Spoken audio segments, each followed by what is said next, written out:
Yeah. Okay, awesome. If you can't hear me, just like in any other yoga class, just raise your hand and tug your ear, and I'll get louder. I'm not known for being quiet, though. I know there are other people coming. Some of them said they would be late, so they'll just trickle in. That's fine. I want to thank you for being here today. I want to commend you for being willing to have a messy conversation. The only way to change is to engage in a messy conversation. And this has scientifically been proven in conflict resolution skills. So we're going to have to get really dirty before we can clean ourselves up. This is a national tragedy we are experiencing that is ongoing in school shootings and mass shootings. And I will talk today a little bit about my part. It's going to be challenging, some of the things I have to say. If you have directly been affected by a school shooting, this talk will be very, very difficult to hear. And I also want to say I'm sorry that happened to you. During the Q&A, you can ask me anything you want to. I can assure you everything under the sun has either been yelled at me or asked of me over the last 25 years. I want to keep the dialogue open, and I'm available anytime should you need to reach me through email or phone number, and I brought my cards. This talk was originally given in 2017 at the Oasis Group, which is a secular gathering. Used to be sort of on the west side, now it's Midtown. And I want to say that in these 2 years that I've been giving this talk, change has happened. Awareness has happened at the expense of lives, unfortunately, but I want to just take a second to thank the Parkland kids. The Parkland kids have done something that adults and other victims were unable to do.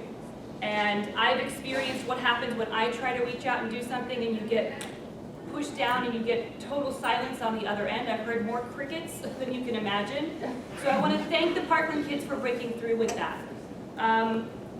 I want you to look at some incredible organizations like Moms Demand Action, Everytown, March for Our Lives, and Sandy Hook Promise. Sandy Hook Promise is doing a lot of what I am doing here today. I believe these organizations get it, and they are working very, very hard to make our society safer and better.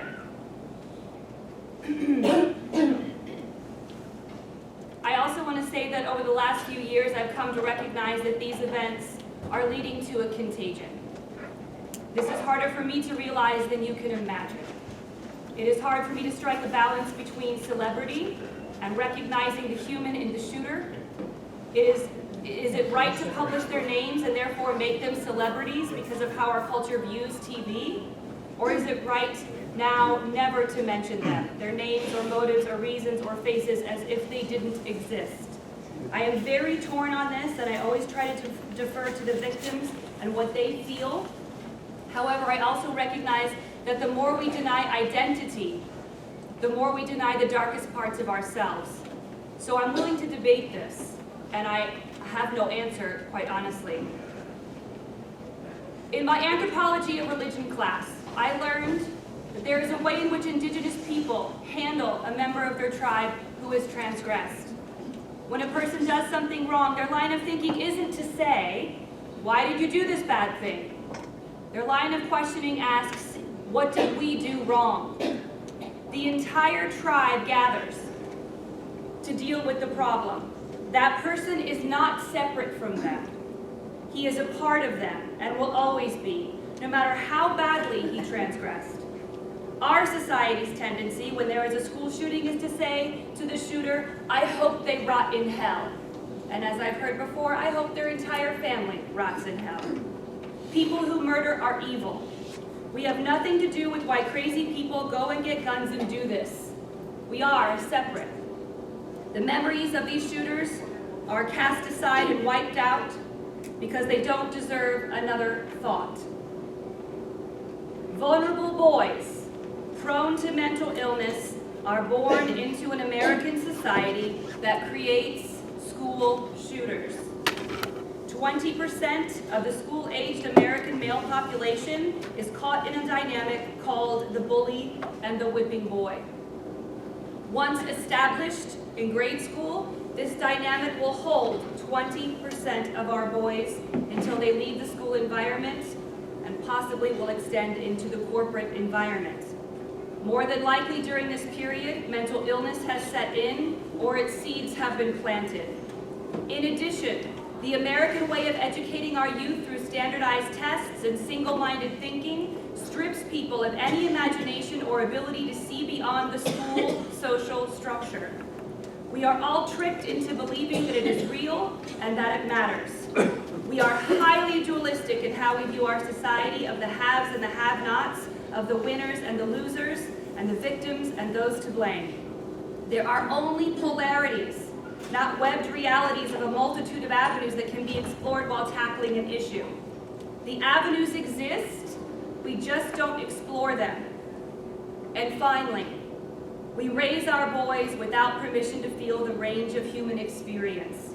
We lock them away in molds of one-sided masculinity which traps them into false promises of a heroic life fit for only Greek gods. How do I know all of this? I am the daughter of a school shooter.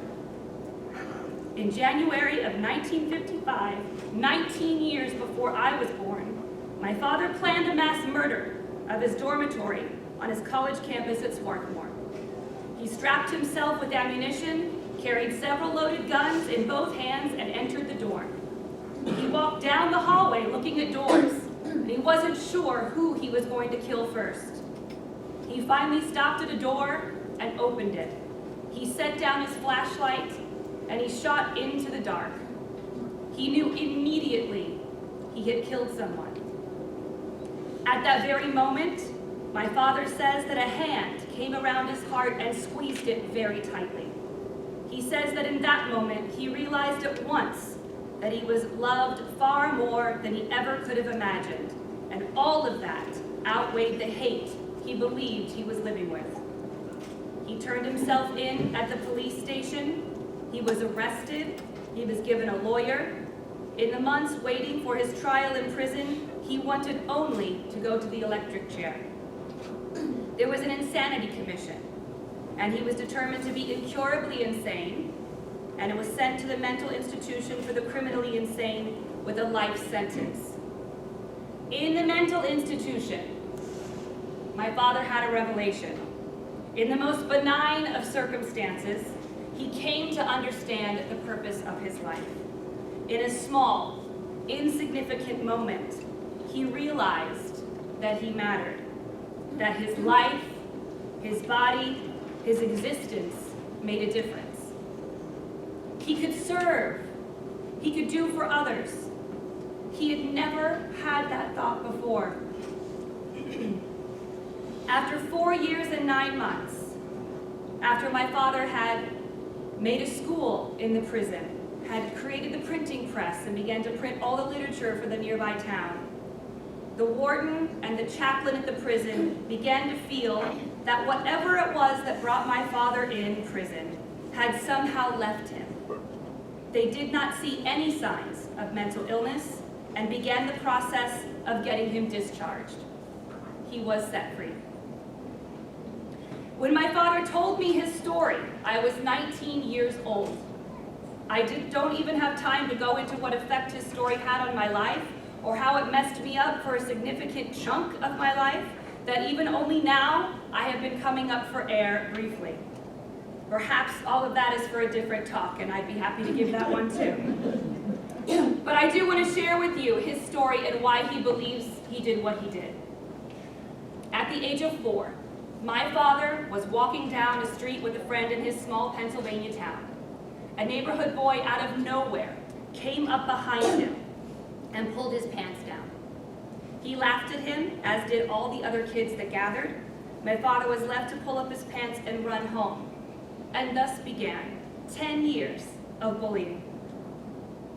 My father's world was shaped by the idea that anyone at any moment could come and humiliate you, degrade you, and get away with it. School is life for a child, and he grew up in a very small town, so the neighborhood and the school were full of the same kids. My father was very smart. He was brilliant. But no matter how smart he was, the most significant identity he could hold on to was that he was a loser. Everyone else, a winner. When you are bullied, it is you against the world, not just the few bullies who taunt you. My father would tell me over and over again that these incidents were the ones that shaped his entire world. My grandmother, his mother, was powerless to penetrate this dynamic, and so was his peer group. By the time he got to college, my father was a powder keg.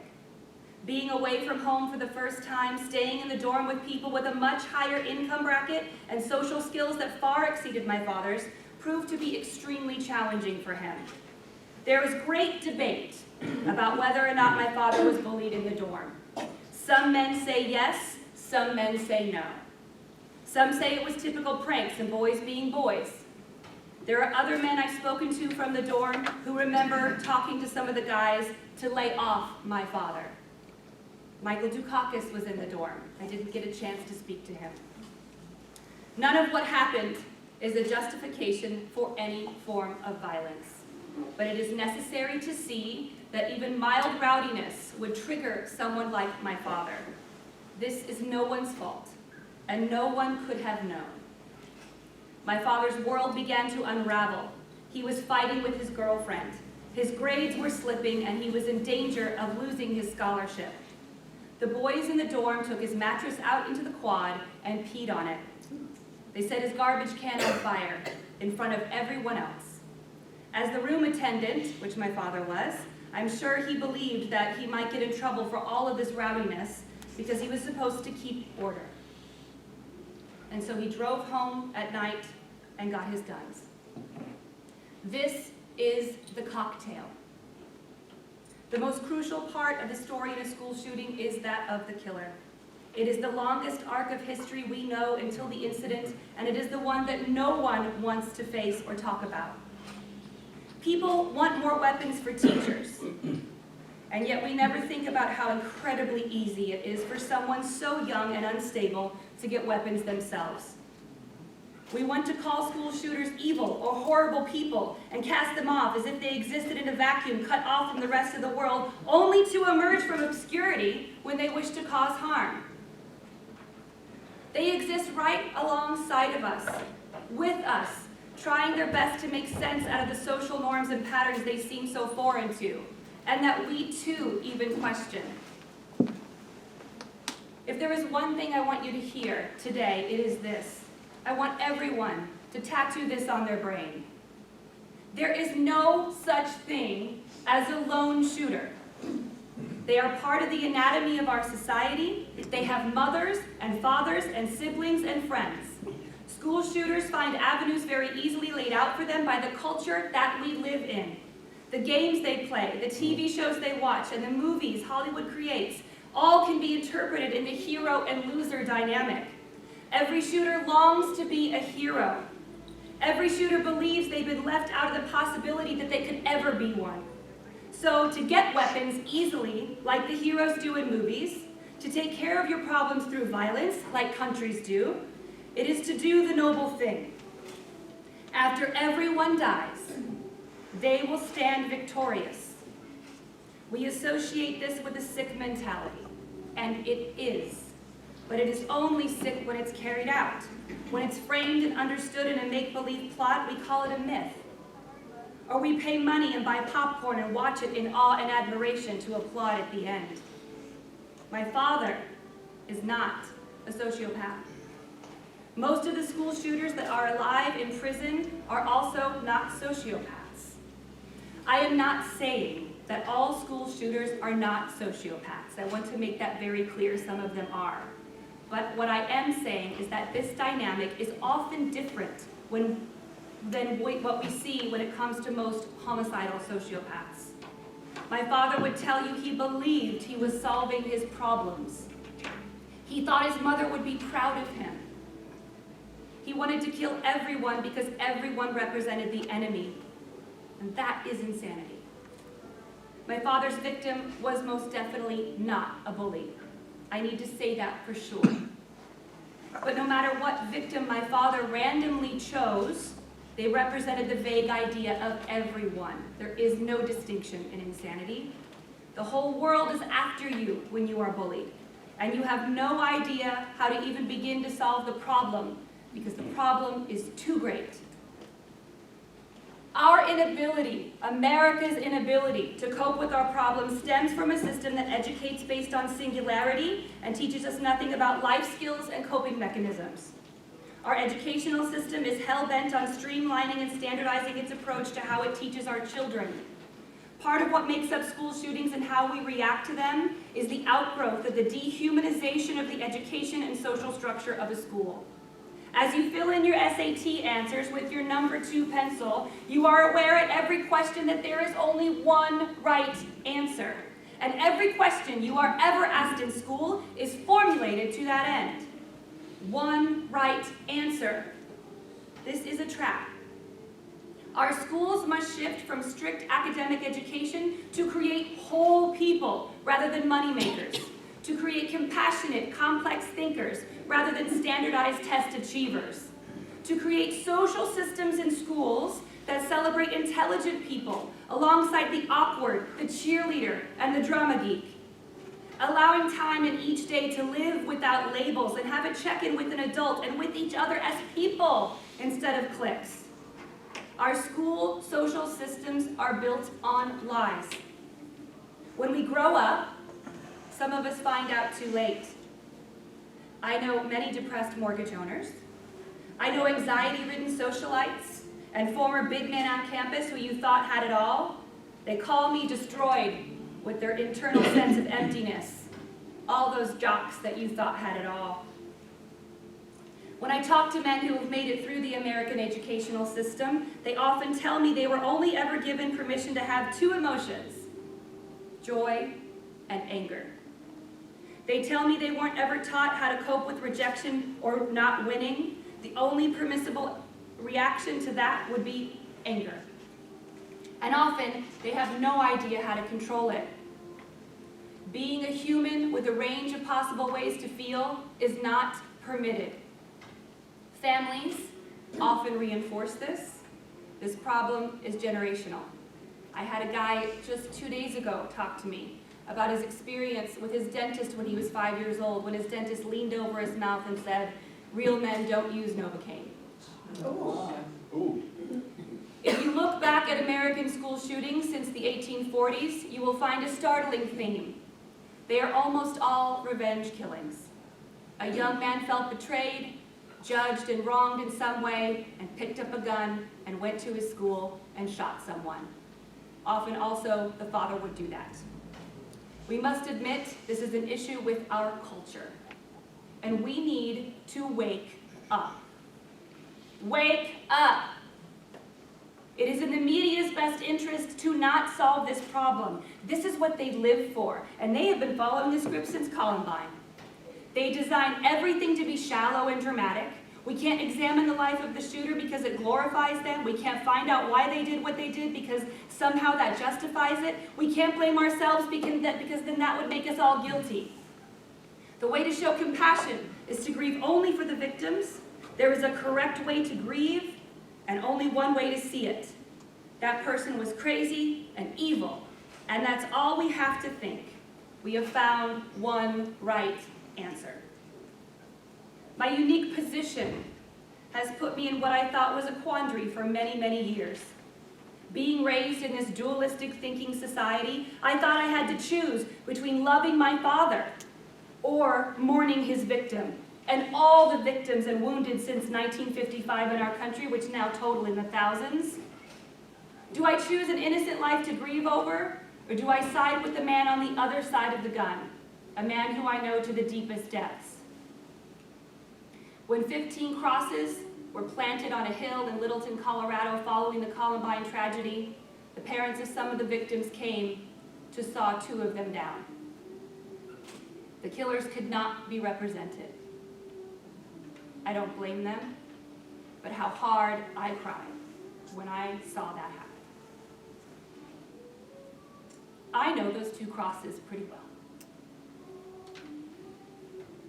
Who will weep for the shooters? Who are our fellow Americans? who are members of our society, who are our boys, who are just as lost as we have felt at times, who feel lost in the social scene like we do, who suffer from mental illness like we do, who felt like no one would listen to them like we have felt. We are not separate. Who will understand that just because I grieve for the shooter, I can also grieve for the victims and their families? Who will understand that complex thinking is healthier and more compassionate than one-sided grieving? If you do not have compassion for all involved, you do not have compassion. You have selective sympathy. Compassion is a totality. It is not selective. I am not saying the victim's family should feel sympathy for my father or any school shooter. I am not in a position to ask that, nor would I. But the society at large, us who've been untouched so far, we have to cope with the problem as a whole. We should not live in a society where a mother has to look for signs of violence in her son. It should shake every parent to the core that we would have to do that. It is a shameful thing for a country to cross its fingers to hope that it doesn't happen here or that it doesn't happen to us. Is that all we have in our infinite wisdom and history? Is this what we can offer to the land of the free and the home of the brave? Crossing our fingers? Our children are the new children of duck and cover. Our children now look up at exit signs when they should be thinking about top 40 hits. These are not things we should have to think about. Arguments should be arguments. Teen angst should be teen angst. None of this should have to be thought of in the cesspool of, I wonder if they have a gun. A gun will always make it worse. A gun will always bring the concept of sudden permanence into the equation, death and unrecoverable pain. I know this, and I hope you never have to. I have no idea why I was born to a man that would teach me this, or why I was raised in a society during a certain era where his crime got multiplied again and again and again and again and again and again and again before my very eyes. When I was growing up, unbeknownst to me, there were only a handful of relatives of school shooters, and now we measure in the thousands. We are an American demographic. Sue Klebold, the mother of one of the shooters at Columbine, wrote a book about her son trying to piece together what happened to him. It sits on my shelf. I am too terrified to read it, too scared to know that had I called her 19, now 20 years ago in her grief, I might have been able to help her in some way. I'm too terrified to read it because I know I could relate to it far too much. Relatives of shooters is a club that no one wants to belong to. The guilt and remorse we feel is tremendous. We stand directly in the middle of this ongoing national tragedy. Many of us are too afraid to speak. Many of us are too horrified to have a voice. And we also know the way society thinks in its dualistic way that we will be the touchstones for hatred. After Virginia Tech, I thought about Cho's mother. I thought about my grandmother. I thought about Sue Klebold. Mothers of shooters have an unbelievable burden. While I cannot speak for others, I do know that in the midst of suffering for their sons, they are most definitely focused on the victims. Through understanding their plight, we can see the possibility and necessity in taking stock of the whole. I know they know their children aren't evil. They had to piece together a puzzle most of our society is completely unwilling to face. This is an American problem, our problem. School shooters did not invent this dynamic. They fell into it. They were able to find what they needed to fulfill their fantasies by being in a society that most certainly enabled all of their behavior. And in the end, we hand them a gun.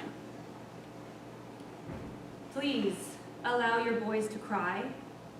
Allow them to see you cry. Tell them your story. Take them to art museums where they can learn to look at the work of others who have struggled with rejection and the undefinable. Show them that pain can be interpreted with a paintbrush, a musical instrument, or a pen. Tell them the tales of the real heroes who overcame sadness, grief, and isolation and turned their lives around without the use of a weapon. Maybe it's you. Tell them that even though our country goes toward to solve problems, that they don't have to. Show them that vulnerable men are the titans of humanity. Live with your flaws and sadness exposed. Be real. Give them no other expectation except to grow up and be a human being. The facts are, talking with or being exposed to the stories of school shooters is very, very rare. Most of them kill themselves or are killed by law enforcement for very good reasons. So we must move forward in understanding that we are in the mode of prevention.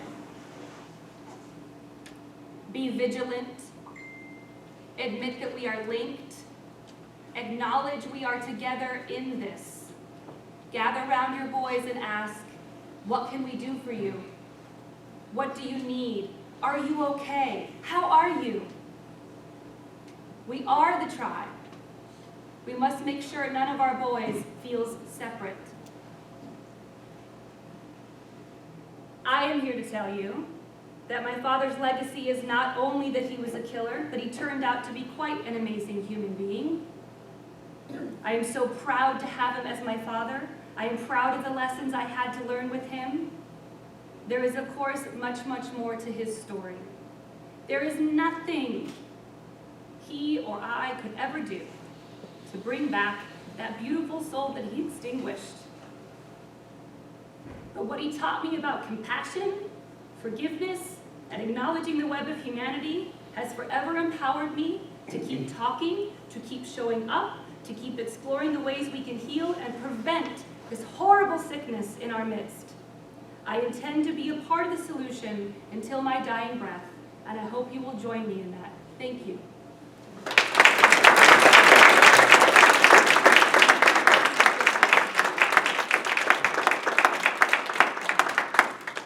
Thank you very much. Q&A. Yes. I am really struck by your story, and very brave of you to talk about something so personal as your experience with your dad. One thing that I get from this, particularly at the end, is that your father is not just a serial killer, okay? And he came through it, and he changed his life. And it sounds like he had a great impact on you in a million ways. So my question is, when you introduce yourself as the daughter of a serial killer. School shooter. A school shooter, whatever. But that is all we hear when you introduce yourself, I mean, until today. Okay, so my question would be that when you introduce yourself as the daughter of a school shooter, we're missing that other piece of his redemption and the good things he did. And I'm curious why you don't include that. Okay, usually when I introduce myself... And I know it's a short thing. Right, I introduce myself as a daughter of a school shooter and 2 degrees in religion, and, you know, I go through all that racket. But the reason why I even include it, I didn't used to. It used to be a secret I held for 20 years, never told a soul, because we gotta stop this. And I'm hoping that by introducing myself that way, people will be like, what? What did you say? Because we have to start talking about it every single day, as much as we can. I think I'm the example of his redemption. I think in many ways who I am is a part of how he changed his life. I could disappear somewhere on a Mexican beach and never ever have to bring this up. Wouldn't that be fabulous? So I think even the fact that I'm standing here is evidence of redemption. He never thought he would have children, so I'm here. And what he poured into me constantly was being human, being compassionate. You know, I will eventually write the whole story. And, you know, we have this lovely, I don't know, I think TED Talks ruined us forever because our attention span only lasts 23 minutes apparently. So I have 23 minutes, I extended it today, but to grab your attention and get the facts out. You know, if we were living before television, I could go on for an hour and tell you all about how he made a school in the prison, printing press, all he did, all of his writings from prison that I got right after he died. I opened the closet and found things I'd never seen before. Stacks and stacks and stacks of paper that he'd written in prison. So he's passed away now? yeah, he passed away January of 2018. Yeah. So does that answer your question? Somewhat. I just feel like there's so much to your story. Yeah. Of him being more than a school shooter. Yes. And, you know, I just kind of was saying, I mean, in my brain, I was thinking, maybe there should just be a sign of hope there that, you know, that through his redemption, you know. Not that you'd have to say a whole lot necessarily. Right. But that was just my feeling that, wow, he is so much more than just a school shooter. Yeah, and I think partly my presence says that, you know, that I am the hope that he had. Well, it's definitely something that Yeah. caught everyone's attention. Yes. Yes, good. You know, and Good. and I know that's part of. Yeah. And for so people, why would you bring that up? Why would you say that? Why would you? I'm like, well, I mean, because turn on the news. Because the next one's being planned right now. You know, watch out for April because that's school shooting month. You know. So I think it's very brave of you Well, to come up and share your story. I don't want because anybody else to die. I understand. It's just something so personal is very difficult. Yes. And I know that, you know, I always say everybody has some kind of secret. Yes. You know, and we all do. Some secrets are a little more dangerous or whatever than others, but they all run deep in us. And so I admire you for sharing that. Thank you. And I could put together a talk about all the other, after he was released, basically. I could do that too. Yes. I have been told, first of all, I think everybody is aware that there is bullying. And teachers are supposed to watch for it and so forth. I remember being told that if your child is bullied, to face that bully and either push back or make yourself not a victim. I have to say that this is a personal thing. My son was bullied in middle school. I think a lot of kids are. And he came home and he was just distraught. And I said, well, you know, bullies are not popular and they just need to, you know, pick on someone else, make themselves not the bottom of the pecking order. And my husband said, kick them in the nuts. And I thought, oh no, don't do that. So there are these two feelings. I don't know, I'm sorry. But That's the message. I don't know what to do. Do you tell them a kid? I think parents can get a picture of when their child is being bullied. What do they tell them? Well, first of all, bullying exists in secret, so teachers are never going to see it. This idea that the teacher didn't notice it, but that's the nature of bullying. The nature of bullying is that it happens in secret. Other students see it, so other students could be great advocates. I remember watching a guy get shoved into a garbage can and rolled down a hill. I remember watching that.